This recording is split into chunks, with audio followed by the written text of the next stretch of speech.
नमस्कार, स्वागत है आप सभी का इंडिया डेली के इस पॉडकास्ट में। देखिए, जब भी बात भारत की होती है तो सभी के मन में जो तस्वीर आती है सबसे पहले वो आती है दिल्ली की, यानी देश की राजधानी। और जब देश की राजधानी की बात होती है तो हर कोई समझना चाहता है कि इतनी बड़ी राजधानी है, इतने ज्यादा लोग यहाँ पर हैं, इसको मैनेज कैसे किया जा सकता है और कैसे किया जाता है, तो वो जिम्मेदारी है दिल्ली सरकार की। और आज इसी पर चर्चा करने के लिए दिल्ली सरकार के कैबिनेट मिनिस्टर हमारे साथ मौजूद हैं। अहम मंत्रालय उनके पास हैं, जैसे कि हेल्थ मिनिस्ट्री, ट्रांसपोर्ट, आप समझ लीजिए आईटी मंत्रालय उनके पास है। स्वागत करना चाहूंगा पंकज सिंह जी, बहुत बहुत शुक्रिया।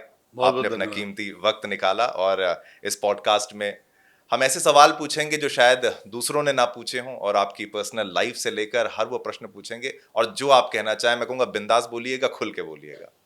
एक मोदी सरकार में मैं कहूंगा, या बीजेपी गवर्नमेंट में और दिल्ली की सरकार, एक लंबे अंतराल के बाद जो जीत आपने हासिल करी है, एक तो सबसे पहले वो रिएक्शन मुझे जानना है आपसे कि जब ये चुनाव जीता गया था, उस वक्त जब आपको पता लगा कि आप सीट जीत चुके हैं, तब आपका कैसा रिएक्शन था? वो क्या अंदर से भावना आई थी? जिम्मेदारी की आई थी, खुशी आई थी, या मिक्स्ड रिएक्शन था? देखिए, मैं भारतीय जनता पार्टी का एक छोटा सा सिपाही हूँ। पार्टी ने मुझ पर बहुत उम्मीद करके वो एक ऐसी सीट दी थी जो दिल्ली में कभी भी बीजेपी ने जीती नहीं थी। हम्म। और जब जीते तो जब जीत सुनिश्चित हो गई, क्योंकि दिल्ली की सबसे बड़ी विधानसभा थी, हम्म। है अभी भी, तो उस समय का विचार आना, उसके कुछ समय के बाद का विचार आना, सब एक मिक्स था। अपने अपने माता के लिए, अपने पिता के लिए, फिर वो लोग जो मेरे लिए लगे थे, उस हम्म। अपनी पार्टी जो मेरी माँ समान है, हम्म। जिस पार्टी ने मुझ पर विश्वास जताया, हम्म। तो ये मिक्स था। भावनाओं में बहे, भावनाएं इतनी ज्यादा थी जिसको समझना, बयां करना। बयां करना बड़ा थोड़ा सा कठिन है, क्योंकि अच्छा तो लग ही रहा था, स्वाभाविक है। बिल्कुल। और स्वाभाविक है कि इसमें अकेले आदमी मेहनत नहीं थी, मेरी पार्टी की मेहनत थी, मेरे हम्म। कार्यकर्ताओं की मेहनत थी, हम्म। उन साथियों की मेहनत थी, क्योंकि हम वो विधानसभा जीते हैं जो विधानसभा हम कभी नहीं जीते थे। परिवार की भी एक मेहनत है। परिवार की मेहनत थी। हम्म। तो ये मिक्स भावना थी, परिवार के तो स्वाभाविक मैं सबका एक सा। परिवार में इसलिए जिक्र कर रहा हूं कि आपका व्हाट्सएप में जो डीपी है वो आपकी नहीं है। ये बात मुझे मन को मोह लेती है कि जिस तरीके से वो आपकी माता जी हैं। जी, मेरी स्वर्गीय माता जी हैं। अच्छा, अच्छा, हाँ। चुनाव जीतने के अगले दिन वो एक्सपायर हो गई थी। ओहो। शपथ मेरा देख नहीं पाई थी। सो सॉरी, सो और इस बात का दुख जीवन भर रहेगा, क्योंकि उन्होंने जीत तो देख ली थी, लेकिन शपथ नहीं देख पाई थी। और माता जी का ब्लेसिंग हमेशा रहा है, और मुझे अभी भी लगता है कि वो ब्लेसिंग देती रहती हैं। तो क्या क्या कारण रहा? कुछ हेल्थ कंडीशन? हेल्थ कंडीशन ठीक थी, बस कार्डियक अरेस्ट आया। मुझसे उस समय बात कर रही थी, उसके आधे घंटे के अंदर कार्डियक अरेस्ट आया, एंड शी लेफ्ट।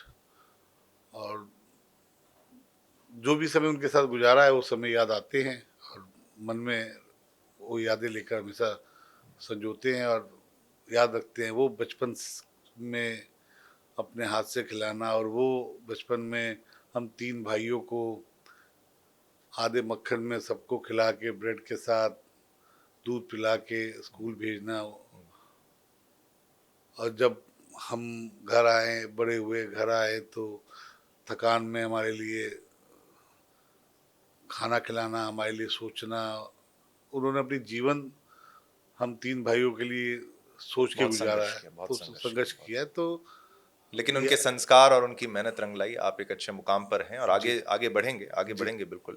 थोड़ा सा मैं आपके पर्सनल लाइफ पर इसलिए जाना चाहता हूं कि एक बागडोर आपके हाथ में, हेल्थ मिनिस्ट्री, और आप खुद एक डॉक्टर हैं और आपकी वाइफ भी डॉक्टर हैं। जी। और थोड़ा सा फैमिली के बारे में समझाते हुए कि ये जो बीजेपी गवर्नमेंट है, ये जब सिलेक्ट करती है, मंत्रालय देती है, तो ये जरूर देखती है कि व्यक्ति का प्रोफेशन क्या है। क्या ये की फैक्टर रोल करता है प्ले? मैं इसमें थोड़ा सा सहमत हूँ, थोड़ा सा सहमत नहीं हूँ। ठीक है। हमारी पार्टी में ये फैक्टर होना कोई जरूरी नहीं है। हम्म। पार्टी में लगता है कि ये कार्यकर्ता इस काम को कर सकता है, ये कार्यकर्ता उस लायक है, हम्म। पार्टी मौका देती है। हम्म। और मेरे जैसे छोटे कार्यकर्ताओं को टिकट भी दिया, हम्म। मंत्री भी बनाया, फर्स्ट टाइमर आया। हम्म। तो पार्टी को जहाँ अच्छा लगता है कार्यकर्ताओं को फिट करती है, कार्यकर्ताओं को काम पे लगाती है कि आपको काम करना है, आपको काम करके दिखाना है। और चूंकि हमारे प्रधानमंत्री, मेरे प्रधानमंत्री जो वादा करते हैं उसे निभाते हैं, तो उन्होंने दिल्ली की जनता को भी वादा किया हुआ है, तो हम उनके सिपाही हैं, हम उस काम में लगे हुए हैं। जो वादा हमारे प्रधानमंत्री, मेरे प्रधानमंत्री जी ने दिल्ली की जनता को किया है, उस वादा को कैसे निभाया जाए, कैसे पूरा किया जाए, उस काम पे हम लोग दिन भर अग्रसर रहते हैं। 100 दिन पूरे हो गए, अगले 100 दिन के फिर हमने टारगेट बना रखे हैं कि हमें से क्या कैसे क्या काम अचीव को कर करना है। एक एक आपने नरेंद्र मोदी जी का नाम यहाँ पर लिया, उनकी लीडरशिप के अंडर काम करना, ठीक है, सीएम के अंडर लीडरशिप में करते हैं, लेकिन जो सेंट्रल लीडरशिप है वो कितना मतलब उसका रोल क्या रहता है और आप कितने प्रेशराइज्ड रहते हैं इस वे में कि आपको परफॉर्म करना है, क्योंकि ये सरकार मतलब मुझे लगता है कि शेड्यूल कोई आपको छुट्टी नहीं है, वो नहीं, देखिए, तमाम चीजें। प्रेशराइज नहीं, इसे हाँ, प्रेशराइज नहीं कह सकते। ठीक है। इसे प्रेशराइज नहीं, मैंने कहा, मैंने पहले अपनी बातों में कहा कि हम उनके सिपाही। सिपाही हैं। उनसे काम करने, उनकी मेहनत को देख के लगता है कि हम भी उतनी नहीं तो आधी तो मेहनत कर लें। हमारे प्रधानमंत्री जितनी मेहनत करते हैं, जिन्होंने इस देश का नाम पूरे विश्व में ऊंचा किया, बिल्कुल।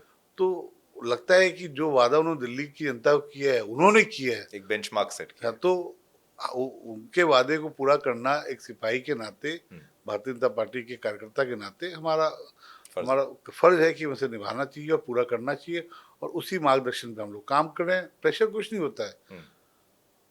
पार्टी ने आपको इतना बड़ा तवज्जो दिया, इतना इतना बड़ा सम्मान दिया, आपको एक एमएलए की टिकट दी, जीतने के बाद मंत्री बनाया, तो एक एक एक आदमीता के नाते भी आदमी को लगता है कि जो पार्टी हमारी माँ समान है, जो सम्मान दे रही है, तो उसका, वो उनके सम्मान का बात को रखना जरूरी जरूरी है। है। थोड़ा सा ऐसे नहीं लगता कि काम इतना है कि पर्सनल लाइफ थोड़ी सी आप फैमिली को टाइम दे पाते हैं, नहीं दे पाते हैं, ये भी एक प्रश्न है कि कितना कंपेटिटिव नेचर हो गया आज के दौर में एक मंत्री होना, यानी कि पहले के दौर से और अब के दौर में कुछ फर्क अगर आप बता पाए। भाई, जब परिवार को समय देने का विषय में तो मैं थोड़ा भाग्यशाली हूँ।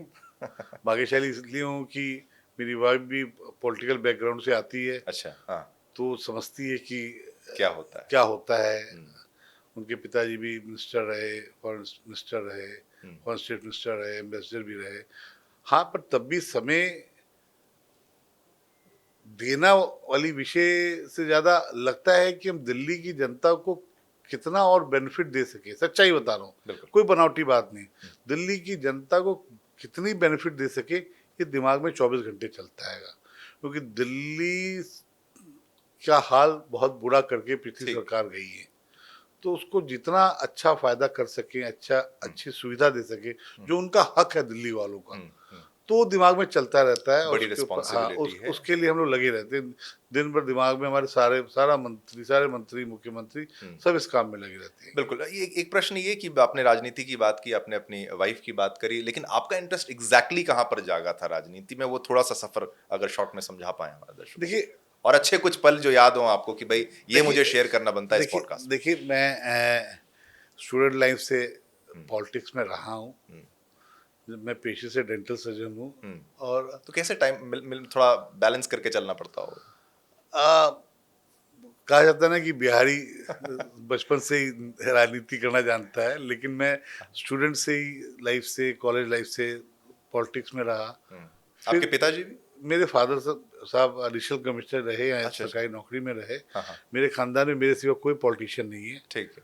मेरे 2 भाई हैं, 3 भाई हैं, एक बहन है, और सब वकील हैं। अच्छा जी, मैं ही एक नेता हूँ। हमारे घर में कोई भी पॉलिटिक्स में नहीं है, और हमारी पार्टी परिवारवाद वाली पार्टी भी नहीं है। नहीं, बिल्कुल। आप सोच लीजिए कि मुझे मिनिस्टर बनाया गया, तो मेरी पार्टी ने जो मुझ पर विश्वास जताया, तो मेरा हक बनता है कि मैं उस विश्वास पे पूरा खरा उतरूं। बिल्कुल बिल्कुल, ये बहुत ज़रूरी है। अब आते हैं कि भाई बात दिल्ली की करते हैं। एक तो अहम मंत्रालय आपके पास, अगर बात की जाए ट्रांसपोर्ट की, हेल्थ की, और ट्रांसपोर्ट और हेल्थ आप दोनों अपने अलग अलग अलग हिसाब से बता सकते हैं दोनों को अलग अलग सेगमेंट्स में कि कैसे हेल्थ को मैनेज करना कितनी बड़ी चैलेंज के रूप में, कितना बड़ा रिस्पॉन्सिबिलिटी, फिर आएंगे ट्रांसपोर्ट पर, लेकिन कितनी बड़ी चुनौती, क्योंकि देश की राजधानी है, हर कोई यहाँ पर आना चाहता है, इलाज कराना चाहता है, सबसे बढ़िया हॉस्पिटल्स यहाँ पर हैं, और प्रेशर भी, क्योंकि देखिए जब लोग ज्यादा तो प्रेशर ज्यादा। चिकित्सा की क्या स्टेज अभी थी और आप आगे इसको कैसे बढ़ा रहे हैं? मैं आपको एक बात बहुत स्पष्ट बताना चाहूँगा, क्योंकि मैं जॉब भी किया हूँ, गवर्नमेंट जॉब भी किया हूँ। हम्म। दिल्ली गवर्नमेंट में जितने अच्छे डॉक्टर्स और हॉस्पिटल हैं, हम्म। उतने आपको कहीं भारत में नहीं मिलेंगे। लेकिन इसको ख़त्म कर दिया गया। इसको इसके इसके इसके एक्सपेंडिचर को, इसके तरीके को ख़त्म कर दिया गया। मैंने अभी आपके सामने कोई आया था तो मैंने बोला कि हम्म। आप इबास जाओ, देखो वहाँ जाके क्या कैसे डॉक्टर्स मिलेंगे। जब मुझे पार्टी ने हेल्थ मिनिस्टर बनाया तो मैं सारे डॉक्टरों से धीरे धीरे मिला, हम्म। क्योंकि उनका मॉरल डाउन हो गया था। अच्छा। जीबी पंत, एलएनजेपी, मतलब एक प्राउड हमारे लिए हुआ करता था जब हम पढ़ के पास आउट होके आए थे कि हम वहाँ काम कर लें। हम्म। मुझे जूनियर रेसिडेंटशिप नहीं मिल पाई थी हम्म। एलएनजेपी में काम करने के लिए। कितनी प्राउडनेस वाली हॉस्पिटल हुआ करते थे, जिसकी स्थिति पिछली सरकारों ने खराब कर रखी थी। जब से मैं आया, मैं डॉक्टरों से भी मिला। डॉक्टर्स की स्टाफ की कमी थी, नर्सेस की कमी थी। हम्म। हम उस स्टाफ की कमी भी कम कर रहे हैं। काफ़ी कमियां दूर हो चुकी हैं। यहाँ resident, junior resident, senior resident काम करने को तैयार नहीं थे। हम्म। हम उसके ऊपर भी काम करके उनको भी काफ़ी लोग को हॉस्पिटल में काम करने के लिए लगा दिए हैं। हम्म। उसके बाद यहाँ दवाइयाँ नहीं थी। दवाइयाँ थी तो एक्सपायरी दवाइयाँ थी, जिस दवाई का कोई यूज़ नहीं हो सकता था। अच्छा। हमने उस सारे ब्लैक लिस्टेड कंपनियों को बाहर निकाला। हम्म। यहाँ और भी ब्लैकलिस्टेड कंपनियों के। हाँ, जितनी ब्लैक लिस्टेड कंपनी थी हम्म। उनको बाहर किया। और अब धीरे धीरे, मैंने हमेशा कहा है चैनलों पे हम्म। कि दिल्ली 100 दिन में बदल बदल जाएगी पूरी, ये मैं नहीं कहता हूँ। हम्म। लेकिन बदलती हुई रोज दिखेगी, अच्छी होती रोज दिखेगी। हम्म। तो स्वास्थ्य विभाग में हमने आयुष्मान कार्ड, बिल्कुल उस पे आएंगे, हाँ हाँ बिल्कुल उस पे। आयुष्मान कार्ड दिल्ली की जरूरत थी। वय वंदना कार्ड हम्म। 70 साल से बुजुर्ग आदमी को दिल्ली की हेल्थ जरूरत थी, फैसिलिटीज। जिसको इन्होंने जबरदस्ती, मोहल्ला की क्लिनिक हमारे पास है उसके नाम से वो रोक के बैठे हुए थे। हम्म। और आप ये विश्वास मानिए कि इन्होंने उसको रोक के दिल्ली की जनता का जो हक है, हम्म। सबसे बड़ा गलत काम किया। हमने लगभग 3.5 लाख कार्ड भी बना के वितरित कर दिए वितरित हैं। किए हैं। बुजुर्ग 70 साल और प्लस वाले लोगों को भी हम लोग लगभग 70,000 दे कार्ड घर जाके पहुंचाए हैं। तो जो बुजुर्ग हॉस्पिटल जा रहा है, जिसके पास अपना एक्सपेंडिचर नहीं है, अपना अपना साधन नहीं जुटा पाता है, उसको कार्ड नहीं मिलता तो कितना परेशान था। बिल्कुल। अब वो जाते हैं, इलाज करा रहे हैं, they are very much happy. Hmm. तो जब उनकी खुशी देखते हैं तो मन में अच्छापन लगता है कि कहीं ना कहीं कुछ अच्छा काम हम कर रहे हैं। हमारे प्रधानमंत्री जी ने हमसे नहीं। अच्छा काम का एक काम दिया है कि ये काम करो और ब्लेसिंग पाओ। बिल्कुल, ये 3.5 लाख से ऊपर कार्ड आपने जो बनाया ये आगे भी और बढ़ेगा, ये बढ़ेगा और बढ़ेगा। क्राइटेरिया भी थोड़ा समझते चलें, कुछ लोग शायद इसको देख के ये भी समझें कि क्या वो भी पात्र हैं कि नहीं। नहीं नहीं, क्राइटेरिया उसमें बड़ा क्लियर है। उसमें हमने हमने सब डाटा निकाला हुआ है जी। हम्म। डाटे के अंदर हमारे साहब, हमारा कुछ भी लुका छुपी वादे वाली कुछ भी नहीं है। ठीक। सब कुछ पोर्ट पे है। आप खुद भी डाउनलोड कर सकते हैं, हम्म। खुद भी आप वो कार्ड बना सकते हैं। हम्म। हमारी टीम भी बना रही है, एसडीएम भी बना रहे हैं। ठीक। मतलब इसमें कहीं भी कहीं जाने, मतलब कुछ छुपा हुआ नहीं है। हम्म। उस क्राइटेरिया में जो जो है वो सामने लिखा हुआ है। आप जाइए, देखिए, आप उस क्राइटेरिया में आते हैं, उसमें फॉर्म जो भरिए। जो एलिजिबल है उसको एलिजिबल है मिलेगा, तो उसमें मिलेगा, कोई कोई दिक्कत दिक्कत नहीं दिक्कत है। वाले सामना नहीं करना पड़ेगा। अब ये मुझे बताइए कि ठीक है, एक तो हेल्थ केयर में आपने कहा था डॉक्टर्स को और स्टाफ को, इसमें और कितना समय लगेगा अब मतलब? आप देखिए कि दिल्ली में डायलिसिस के पेशेंट हम्म। बेचारे, सपोज कीजिए, क्योंकि मैं स्पेन से गुजरा हूँ। मेरे पिताजी डायलिसिस 3-4 साल तक उनका हमने डायलिसिस कराया, हम्म। लगभग 4 साल तक डायलिसिस कराया। हम्म। तो जब मेरे फादर का डायलिसिस चालू हुआ तो स्टाफ जाता था, तो एक दिन वो थोड़े से दुखी हो गए। तो हम सब भाइयों ने तय किया कि हम एक आदमी उनके साथ डायलिसिस कराने जाएगा। बिल्कुल। तो प्राइवेटली कराते थे, ये नहीं कि हम सरकारी जाते थे, तो हफ्ते में 2 दिन उनका डायलिसिस होता। तो वो पेन मैंने देखा हुआ है डायलिसिस का।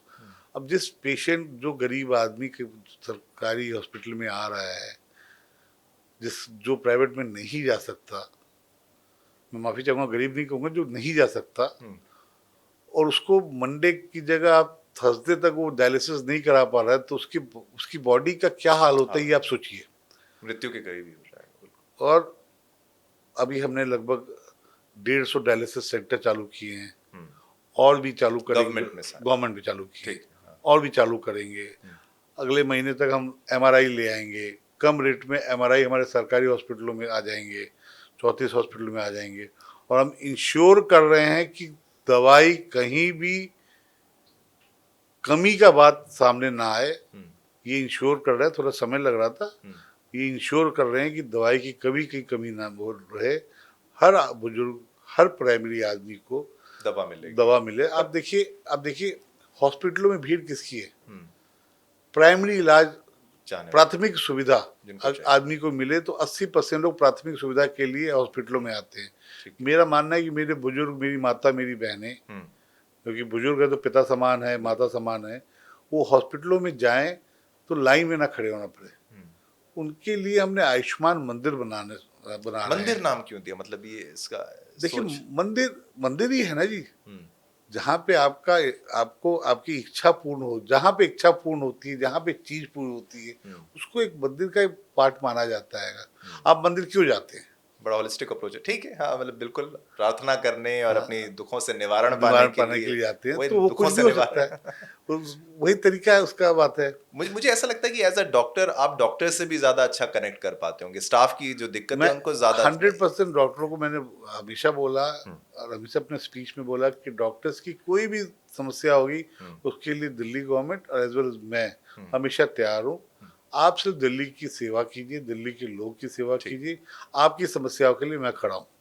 एक प्रश्न, वॉल्यूम्स का क्या किया जाए? जो लोग आते हैं, आपने कहा कि एमआरआई मशीन, चाहे डायलिसिस मशीन्स, वो तमाम मशीनें, चाहे एक्सरेज, वो तमाम, लेकिन जो वॉल्यूम आता है लोगों का, इतने ज़्यादा लोग, क्योंकि देश की राजधानी है, देश के कोने कोने से लोग अगर आते हैं, तो वो वॉल्यूम्स को संभालने के लिए किस तरीके से कोई प्लान अगर तैयार किया जा रहा मैंने है? आपसे बताया ना कि 80% प्राथमिक। लोग प्राथमिक सुविधा के लिए आते हैं, इसलिए हम लोग 1139, जिसमें से 1000 हमारे बन रहे हैं। अगर आयुष्मान मंदिर हमारा चालू हो गया, तो वो वॉल्यूम्स की में काफ़ी कमी आएगी। आप समझिए कि एक मोहल्ला क्लिनिक में दवाई मिलती नहीं थी, डॉक्टर्स दिखते नहीं थे। आप हमारे मोहल्ला क्लिनिक में जरूर जाइए और प्लीज़ खुद कंपेयर कीजिए कि क्या डिफरेंस है। हम इन हाउस 14 टेस्ट कर रहे हैं। अच्छा। डे केयरिंग की व्यवस्था हो जाए, डायरिया के लिए पेशेंट जाता है, हेडेक के लिए पेशेंट, मैं गवर्नमेंट सर्वेंट रहा हूँ तो मुझे पता है पेशेंट्स किस लिए आते हैं। ये क्या हम कई हजारों पेशेंटों को एडमिट करते हैं? नहीं, दवाई देते हैं। अगर दवाई ओपीडी में, अगर दवाई उनके घर के पास मिलेगा तो क्यों जाएंगे वो? तो क्यों हॉस्पिटल लाइन में जाएंगे? और उसके बाद भी एक हमारे मन में है कि इन फ्यूचर, ये बहुत जल्दी अभी आपसे बोलना, क्योंकि अभी हम मूलभूत सुविधाओं की ओर बढ़ रहे हैं, कि इसकी भी बुकिंग करने का तरीका निकालेंगे कि आप ऑनलाइन बुकिंग कर लें कि साहब इस स्लॉट में आप आएँ और अपना इलाज करवाएं। और मैं आपको ये इंश्योर करता हूँ कि जिस दिन आयुष्मान मंदिर हमारे आधे से ज़्यादा चालू हो जाएंगे, आपको हॉस्पिटलों में भीड़ कम दिखेगी। ये पक्का वादा है। पक्का वादा है। ये देखिए, मुख्य समस्या एक आम आदमी होने के नाते अगर मैं भी जाऊं किसी हॉस्पिटल, तो यही लगता है मुझे कि इस भीड़ को कैसे निजात पाया जाए। अच्छा, आपने यहाँ पर पॉइंट रखा कि जो प्राइमरी हेल्थ केयर है वो इतना ऑक्यूपाइड रखता है इतने बड़े बड़े अस्पतालों को, जो कि बिल्कुल भी ठीक नहीं है। चलिए, बात अस्पतालों की हो रही है तो कोविड के बारे में भी पूछ लेते हैं। संकट था, है, पहले कैसा था, अब किस तरीके से, और निपटारे के लिए तैयारियां, कि भाई लोग एक डर जाते हैं कोविड हो गया तो, लेकिन डॉक्टर्स कहते हैं कि भाई ये कुछ वायरल है। कोविड ना था ना है, मैं अभी की बात कर रहा हूँ, ना था ना है ना होगा। ये एक वायरल सिम्टम की तरह है और वायरल सिम्टम की तरह चला जाएगा। और अब धीरे धीरे उसका रिपोर्ट डाउन होना चालू हो गया है। मेरा मानना है कि 1 हफ्ते 10 दिन में आप देखेंगे कोविड के कोई केसेस भी आपको नहीं मिलेंगे। उस सेम सिम्टम्स वायरल के और कोविड के सेम सिम्टम्स हैं, सर्दी, जुकाम, खांसी कभी कभी, और जिसको कोई लंग्स की प्रॉब्लम है, थोड़ी सांस लेने में दिक्कत होती है। वही केसेस थोड़े डराते हैं कि भाई उन्हीं वो सेंसिटिव केसेस हैं जहाँ पर सांस लेने में दिक्कत। वो भी 0.1% पंकज जी, हम उस होते हैं। दौर से गुजरे हैं जहाँ पे ऑक्सीजन की बात आती थी, ना केवल दिल्ली में, पूरे भारत में हर जगह ये दिक्कत थी। तो लोगों के मन में एक खौफ आता है, एक डर आता है। आप, क्योंकि आप हेल्थ मिनिस्टर हैं, आप ज्यादा बेहतर समझते होंगे और राजधानी में हैं, तो उसके लिए प्रिपरेशंस क्या हमेशा वी आर प्रिपेयर्ड? हमने अपनी एडवाइजरी जारी कर रखी है और 10 दिन पहले लगभग हमने उसको एडवाइजरी जारी कर दी थी, जी। बट उस एडवाइजरी की कोई जरूरत नहीं पड़ी है। एक आध पेशेंट आते हैं, वो 1-2 दिन में अपने घर चले जाते हैं। कोई भी चीज के लिए दिल्ली सरकार, हेल्थ डिपार्टमेंट, कोविड के सिवा किसी चीज के लिए भी हम प्रिपेयर हैं, प्रिपेयर रहेंगे और प्रिपेयर होते रहेंगे। और आगे और इम्प्रूव इसको होते रहेंगे मतलब इम्प्रूव का मतलब यही हुआ, और होते रहेंगे। बिल्कुल बिल्कुल बिल्कुल। चलिए, और भी मुद्दे, ट्रांसपोर्ट पर भी थोड़ा सा आते हैं कि भाई हमने मुद्दे काफी कवर किए। डीकंजेशन करना, एक तो ट्रैफिक से निजात पाना, और इसमें देखिए सारी गलती मैं नहीं कहूंगा कि भाई सरकार की, यहाँ पर वही जैसे वॉल्यूम्स, जब जब भी बात आती है कि हर कोई दिल्ली आना चाहता है, दिल्ली में काम करना चाहता है, दिल्ली में रहना चाहता है, दिल्ली में रहेगा तो गाड़ी चलाएगा तो ट्रैफिक में फंसेगा। उस ट्रैफिक से निजात की क्या देखिए, तैयारी? 100 दिन पूरे हुए हैं। हमारे केंद्रीय मंत्री आदरणीय नितिन गडकरी जी भी आज ही हमारी सुबह सुबह की इसी पे बैठक भी थी, अच्छा। और डीकंजेक्शन के ऊपर हमारा काम चल रहा है। और कैसे कैसे हम भीड़ को साइड कर सकते हैं, कि बाहर की गाड़ियां भी खूब आती हैं, चाहे ट्रांसपोर्टेशन के नाम पे, चाहे वो इधर से आते हुए उधर निकल रही हूँ, तो उनको आउटर से निकाल दें। बिल्कुल। इस सब पे हमारा काम चल जैसे रहा है। पेरिफेरल्स काफी। पेरिफेरल को चालू हम सब कर रहे हैं। तो ये सब डीकंजेशन का मामला हमारी मेन टारगेट पे है, और ट्रैफिक के साथ भी इसके ऊपर हमारी बात चल रही है। बसों को जहाँ पे जरूरत नहीं है, डी रीरूट करेंगे हम उसको, और ये इंश्योर करता हूँ कि 3-4 महीने में आपको काफी अंतर दिखेगा। ठीक है, फर्क देखने को मिलेगा, मतलब एक प्लान उसका भी तैयार है, प्लान, काम चल रहा है एक्शन ऑफ द कि भाई प्लान जहां चल रहा है। जाम लग रहा है वहां से निजात मिले, क्योंकि लोग आपसे एक प्रश्न ये जरूर रखेंगे, जाम से निजात देखिए मिलेगा? देखिए देखिए, दिल्ली को अगर आप समझेंगे तो दिल्ली को समझाने का तरीका मेरे लिए बहुत आसान काम है। 1990 से पहले दिल्ली आउटर के अंदर थी। 1990 के बाद दिल्ली आउटर की बाहर हो गई, संख्या क्योंकि हाँ बिल्कुल बिल्कुल, बाहर आके बसी, बढ़ती जा रही है। बढ़ती जा रही है। तो उस रिंग रोड के थ्रू हम डीकंजेशन को दूर करेंगे। वही पेरिफेरी हम एरिया बना रहे हैं, हम फ्लाईओवर्स बना रहे हैं। हमारे केंद्रीय मंत्री नितिन जी भी बहुत लगे हैं सेंट्रल इसमें। लीडरशिप डायरेक्ट हमेशा वो, क्योंकि दिल्ली का मामला है तो हमेशा टच में। नहीं नहीं, सेंट्रल लीडरशिप तो शुरू से पिछली सरकार को भी कहती थी काम करो। अच्छा। उन्हें काम करना ही नहीं था, उन्हें तो सिर्फ झूठी वादे और अफवाहों की बातें करनी थी। तो सेंट्रल लीडरशिप, दिल्ली तो केंद्र है, तो सब चाहता है केंद्र अच्छा रहे, बिल्कुल बिल्कुल। पॉल्यूशन फ्री रहे, साफ पीने का पानी मिले, सीवरेज मिले। मतलब कुछ भी तो इन्होंने दिया नहीं है। एक कहते हैं ना जी, वो राज्य दे दिया जिस राज्य में कुछ भी नहीं है। लेकिन आपको ये अब इंश्योर करते हैं कि चाहे वो स्वास्थ्य व्यवस्था हो, चाहे वो जल व्यवस्था हो, चाहे वो PWD हो, सब जगह आपको काम दिख रहा होगा, काम दिखता जाएगा और बढ़ता जाएगा। बिल्कुल बिल्कुल। और क्या हम इलेक्ट्रिक की तरफ बहुत तेजी से आगे बढ़ रहे हैं? कुछ कभी ऑटोज की खबर आती है कि वो रहें ना रहें, नहीं, और फिर ऐसा कुछ इलेक्ट्रिक नहीं है। बसेस, हाँ वो उसको वो वो उसमें मिथ था क्या? ईवी बसेस के हमने चालू कर दिए हैं। कल प्रधानमंत्री जी भी हमारे इलेक्ट्रिक बसों को, और जो 9 मीटर वाली हैं 400 बसें, कल वो भी झंडा दिखाएंगे। और हमारी जहाँ जहाँ CNG की टाइम बाउंड पूरी होती जाएगी, वहाँ वहाँ इलेक्ट्रिक बसें हमारी आती सीएनजी रिप्लेस हो जाए। CNG रिप्लेस हो जाएंगी। उसके साथ साथ अभी it's too early to say that कि मैं, जब मेरी सारी बसें 4-5 हज़ार आ जाएंगी, तो बाकी जो CNG बसें हैं उसको भी कहेंगे कि आप इलेक्ट्रिक में कन्वर्ट हो जाए। और ईवी पॉलिसी हम ला रहे हैं। मैं आपके चैनल के माध्यम से आपको इंश्योर करना चाहूँगा कि किसी को भी इससे अफसोस नहीं होगा, खुशी मिलेगी ईवी पॉलिसी आने से। मतलब ये हित में फैसला होगा, हित में फैसला, फायदे में फैसला, फायदे में फैसला किस होगा। तरीके से, अगर थोड़ा सा अगर आप हिंट। देखिए, अभी कैबिनेट में उसको मैं अप्रूव करना है, तो इसलिए उसके बारे में मैं बता नहीं सकता। बट हम इलेक्ट्रिक की तरफ जा रहे हैं, बहुत तेजी से हम जा रहे हैं, और हमें जाना चाहिए। हमें जाना चाहिए, एक चीपेस्ट रेट मिलेगा आपको। और दिल्ली में जो पॉल्यूशन की कंजेस्टेड है, ट्रांसपोर्ट से जो हो रहा है, मैं उसको ठीक करने का अपना प्रयास में हूँ, और वो प्रयास पूरा करके रहूँगा। आप जब से आए हैं आपने पोल्यूशन पर मेजर फोकस रखा? जी, पॉल्यूशन पे फोकस रखना ही चाहिए।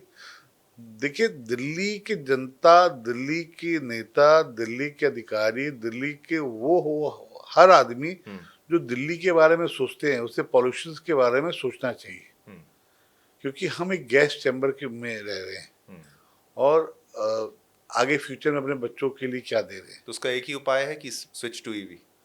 Switch EV is also part, part, अच्छा। EV is multiple also factors पर। मल्टीपल फैक्टर्स हैं, ये ईवी इज अ पार्ट। हम्म। जो ट्रांसपोर्टेशन का काम है ईवी हम्म। पॉल्यूशन को लेकर, we are working for that. वो आप काम कर रहे हैं, तेजी से काम कर रहे हैं। अब आते हैं एक और मुद्दे, क्योंकि पोल्यूशन की बात छिड़ी है तो मैं आपसे प्रश्न, यमुना की सफाई कितनी जल्दी संभव, अब कितना फाइनली हो जाए कि भाई अब यमुना साफ हो जाएगी, ऐसा कुछ आप कह पाए तो बता पाए तो। देखिए, मेरा मंत्रालय नहीं है, लेकिन मैं आपसे बिल्कुल। ये कहूंगा कि मैं बिहार का रहने वाला हूँ हम्म। और छठ की डुबकी हम्म। हम यमुना में ही लगाएंगे। पक्की बात है। पक्की बात है जी। ये जो आने वाली छठ है, आप कह रहे हैं कि भाई ये, छठ की डुबकी यमुना में ही लगेगी। मतलब आप इतने कॉन्फिडेंट हैं तो मतलब कुछ कर अब हो जाएगा इस बार, आप कह रहे मैं तो कहता हूँ आप जाके देखिए। हम तो सबूत साक्ष्य के साथ देते हैं, वादे नहीं करते हैं, हैं। काम करके दिखाते हैं। आप जाइए और you can see the difference पहले की यमुना और आज की यमुना में। ये नहीं करो पूरी साफ हो गई है दिल्ली को। 100 दिन में हमने बदल पूरा नहीं बदल दिया, लेकिन बदलते हुए दिख रहा होगा आपको। जाके देखिए, आपको दिखेगा। बदलाव की बयार है, और मतलब छठ के लिए तैयार आप। छठ के लिए तैयार रहेगा। छठ की डुबकी फिर कोशिश करेंगे सर देखना जरूर कि भाई आप वहाँ। बिल्कुल बिल्कुल, आप आइएगा, आपका स्वागत है। छठ की डुबकी वहां लगाएंगे। ये महत्वपूर्ण है कि छठ की बात अगर की जाती है तो बहुत से लोग सोचते हैं दिल्ली में ये पोल्यूशन, तो पेयजल की समस्या भी, उसमें भी अगर वाटर प्योरिटी की बात की जाए तो वो भी इम्प्रूव होगा साथ साथ। सर देखिए, उसमें हमारे हमारे मंत्री हम्म। प्रवेश जी काफी मेहनत कर रहे हैं। हम्म। और पेयजल, आप मैं एक ऐसी कॉलोनी से आता हूँ, ऐसी विधानसभा से आता हूँ जहाँ पे न पीने का पानी था, जो पानी आता था वो गंदा आता था। बिल्कुल। एंड आप जाइए हमारे साइड में, पानी को चेक कीजिए, पानी का प्यूरिफिकेशन पता लगाइए। जो ट्रकों से पानी आना, वो सब चीजें। काफी कम हुआ है। हम्म। मैं नहीं कह रहा जीरो हो गया, काफी कम हुआ है। हम्म। और जो गंदा पीने का पानी आता था, जहाँ पानी नहीं था, पानी वहाँ आना चालू हो गया। तो मतलब ये जो बेसिक समस्याएं हैं, एक तो पोल्यूशन, पानी, यमुना, इस पर पुरजोर तरीके से काम जो है वो किया जा रहा है। कूड़े के पहाड़, ये जो है, इससे निजात देने की बात आपने कही, अब ये किस स्टेज पर पहुंचा है और ये कितनी तेजी से हो रहा है? देखिए, कूड़े के पहाड़ हम्म। पिछली सरकारों की कमियों के कारण हुए थे। न कूड़ा दिखेगा, न कूड़े के पहाड़ दिखेंगे, इस बात का आपको वादा करता हूँ। मतलब ये सब खत्म हो जाएगा, पोल्यूशन से भी निजात होगी और दिल्ली मोर लिवेबल। गैस चेंबर से आप हटा हटा देंगे इसको? गैस चैम्बर से मैंने आपसे फिर स्पष्ट किया कि 100 दिन के अंदर मैं आपको संभव। कह दूं, गैस चैम्बर से दिल्ली को हटाना है, आपको भी हटाना है, हमें भी हटाना है, सबको मिलकर हटाना है। और उसी के प्रयासरत में है। गैस चैम्बर से दिल्ली हटेगी, हटेगी, बिल्कुल हटनी चाहिए। यहाँ की जनता का वो हक है, अच्छी स्वास्थ्य मिलना, अच्छी ट्रांसपोर्टेशन मिलना, अच्छा पीने का पानी मिलना, सीवरेज मिलना, ये उसका हक है। बिल्कुल। दिल्ली की जनता को ये काम मिल रहा है तो ये उसका हक है। और पॉल्यूशंस के ऊपर हमारा एक तरफा टारगेट है कि पॉल्यूशन कम होना चाहिए, और पॉल्यूशन के ऊपर हमारे सारे मंत्रालय जो जो इसमें इन्वॉल्व हैं वो अपने काम पे लगे हुए हैं। बिल्कुल। चलिए, 100 दिन पर एक बार एक प्रश्न आपसे ये भी पूछ लेता हूँ, 100 दिन के टारगेट में कितना अचीव कर लिया गया है, और कुछ ऐसी चीजें जो रह गई या फिर नहीं, उसको आगे हमें स्ट्रेच करना पड़ेगा, या कुछ वर्ष और लगेंगे? वर्ष का कोई विषय नहीं है ये। हम सब तो डेज में। डेज में, हम 100 दिन में मेरे जो और टारगेट्स हैं, जो 24 इन्होंने खाली बिल्डिंगें बना के छोड़ दी हैं। अस्पताल। हॉस्पिटल नहीं, बिल्डिंगें कहिए जी, वो अच्छा। खाली बिल्डिंगें, उनको ठीक कराना, एमआरआई लगाना, डायलिसिस की जरूरत और हो उसको ठीक करना, मेडिसिन 100% हर डिस्पेंसरी, हर हॉस्पिटल में अवेलेबल रहना। हमारे पास कैंसर हॉस्पिटल है, वो एक अच्छे रूप में चलाना। हमारे पास न्यूरो का इतने अच्छे हॉस्पिटल है, वो अच्छे से चलाना। बिल्कुल। ये सब टारगेट हैं जो हम 100 दिन के अंदर पूरे करने का पूरा प्रयास करेंगे। मतलब एक संदेश उस आम आदमी को जाना चाहिए जो जो एकदम ऐसे तबके से आता है, या फिर गरीब है, या फिर कह लीजिए मिडिल क्लास भी आप समझ लीजिए, हर किसी की बस की नहीं है, कोई गंभीर बीमारी से ग्रसित हो जाता है, कैंसर से हो जाता है, ऐसी बीमारी से ऑपरेशन करना है, लाखों का बिल, वो कहता है कि अब उपाय नहीं है। भाई उसके साहब, लिए एक संदेश। उनके लिए संदेश नहीं, और मैं बार बार कहता हूँ, ये हम उनके लिए कोई कुछ कर नहीं, ये उनका हक है, वो दिल्ली की जनता है, दिल्ली के सिटीजन है, उनको ये हक मिलना चाहिए, और वो हक के लिए हम लोग को जो बेस्ट पॉसिबिलिटी होगी, और हमारे प्रधानमंत्री जी ने ये वादा खुले मन से किया है, तो उसको हम पूरा करेंगे।